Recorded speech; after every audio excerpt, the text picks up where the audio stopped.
to Jeffrey Epstein.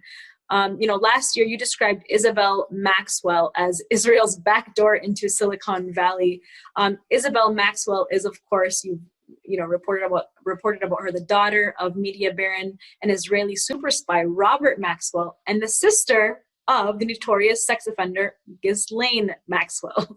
Can you tell us a little bit more about her and about Robert Maxwell's spying for Israel? Because I think it's so important to, point these people out, because you can't talk about Israel's national security state and the emerging of the U.S. national security state without talking about these sex offenders.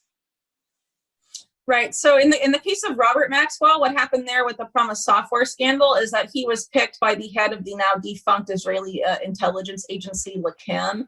The head of that at the time was Rafi Eitan, who was the mastermind of this whole thing. He basically arranged the bugging, the insertion of a backdoor into this software that was revolutionary at the time in the context of managing government and intelligence databases, sort of a prototype to what Palantir is today in terms of its functionality. And so governments in different corporations and laboratories and things like this were very eager to use it. And it was actually developed by a former NSA contractor and was being used in the US and then was sort of stolen in what should have been a big scandal, but it was covered up by the Reagan administration. But this Israeli spy master, Rafi Eitan, essentially got wind of it and created a backdoor version of it that he had Robert Maxwell act as the salesperson for and go and market it around the world.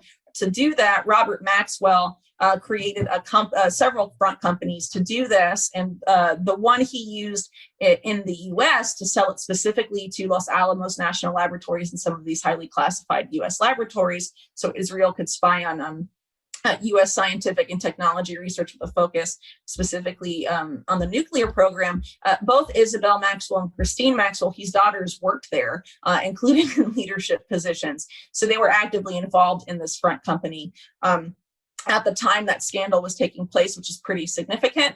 After his death in 1991, Isabel Maxwell openly admits that she essentially inherited his portfolio of Israeli intelligence contacts, including with people like Shimon Peres, former heads of Mossad, and people like that who we know even later on, she admits to having been close to. She started making regular trips between the U.S. and Israel, and as a way to sort of rebuild her father's legacy, she and her sister Christine created a company called Magellan, called the McKinley Group, but their first product, really their main product, was Magellan, which was sort of an early search engine for the internet. And that in 1995 made major deals with Microsoft specifically. And of course, Ghislaine Maxwell had a major stake in this company as well. So eventually it was sold to another company in 1996. Ghislaine Maxwell made a profit of that. It's not clear if that was used to finance the sexual blackmail activities she was conducting with Epstein at the time.